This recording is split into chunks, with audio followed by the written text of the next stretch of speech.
Donald Trump जब दोस्त हो तो दुश्मन का क्या जरूरत।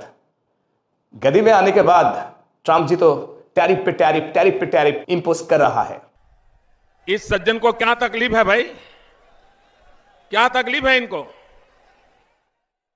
Most unpredictable president of USA mister Donald Trump, उनके लिए तो कुछ भी मुमकिन है, कुछ भी। India US friendship, India US friendship. আজ সকাল ঠিক ভোর ৫টার সময় ডোনাল্ড ট্রাম্প তার সমাজ বার্তায় জানালেন যে ১ অক্টোবর থেকেই আমেরিকা সরকার পৃথিবীর বিভিন্ন দেশ থেকে আমদানি করা ঔষধের উপরে ১০০% ট্যারিফ ধার্য করতে চলেছে। আর এরই সাথে ভারতবর্ষের ফার্মাসিউটিক্যাল সেক্টরে শুরু হয়েছে একটা আতঙ্কের আবহ। কারণ ভারতবর্ষ সারা পৃথিবীতে যে পরিমাণ ঔষধ রপ্তানি করে থাকে তার প্রায় ৩০% ঔষধ কেবলমাত্র আমেরিকার মার্কেটেই রপ্তানি করে থাকে। তো স্বাভাবিকভাবেই এই অপ্রত্যাশিত ঘোষণার সাথে সাথে ভারতবর্ষের ইকোনমিতে একটা বড়সড় প্রভাব পড়ার আশঙ্কা করা হচ্ছে। তবে ডোনাল্ড ট্রাম্প সাহেব জানিয়েছেন তার এই ট্যারিফ ধার্য করা দেশের ইন্টারনাল সিকিউরিটির কারণে। সারা পৃথিবীর কোনো ওষুধ কোম্পানিকে আক্রমণ করা তার লক্ষ্য নয়, তার কেবলমাত্র লক্ষ্য হচ্ছে দেশের ইন্টারনাল সিকিউরিটি। তার দেশ খতরে মে হ্যায় তার মতে। তার জন্যই তিনি মনে করছেন যে বিদেশ থেকে আগত সস্তা পণ্যগুলোকে ট্যারিফ দিয়ে জব্দ না করলে তার দেশের কোম্পানিগুলো মার খাবে। সুতরাং তার এই ট্যারিফ নিয়ে এত রকমের বাড়াবাড়ি। তিনি জানালেন যে সমস্ত কোম্পানিগুলো ইতিমধ্যেই আমেরিকার মাটিতে তারা কারখানা স্থাপন করেছে বা করতে চলেছে সেই সমস্ত কোম্পানিগুলোকে এই ট্যারিফ দিতে হবে না।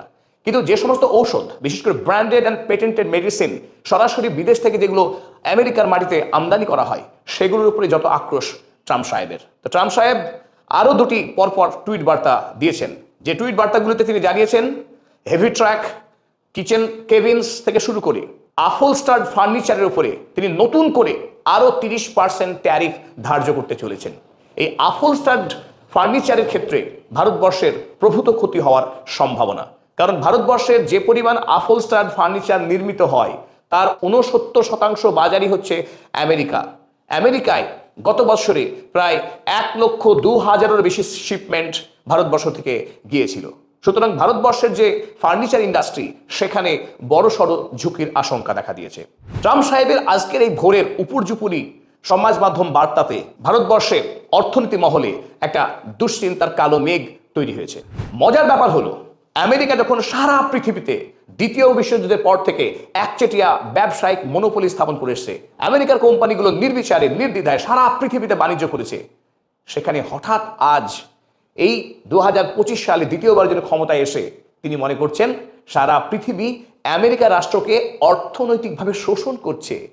বড্ড হাস্যকর একটি বিষয়। পৃথিবীর অর্থনৈতিকভাবে সবচাইতে শক্তিশালী রাষ্ট্র আমেরিকা নাকি এখন পৃথিবীর অন্যান্য রাষ্ট্রগুলো দ্বারা প্রবঞ্চিত হচ্ছে।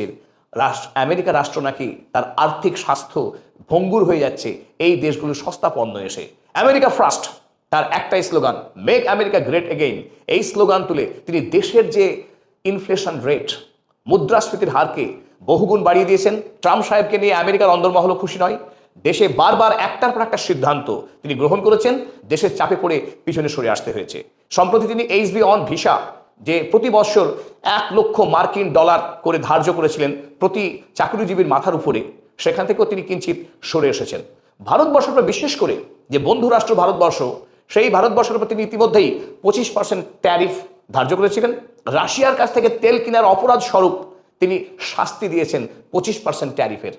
যেখানে বাদ ছিল ইলেকট্রনিক্স এবং মেডিসিন, ফার্মাসিউটিক্যাল সেক্টর, সেই ফার্মাসিউটিক্যাল সেক্টরেও এবার আসতে চলেছে ১০০% ট্যারিফের আঘাত।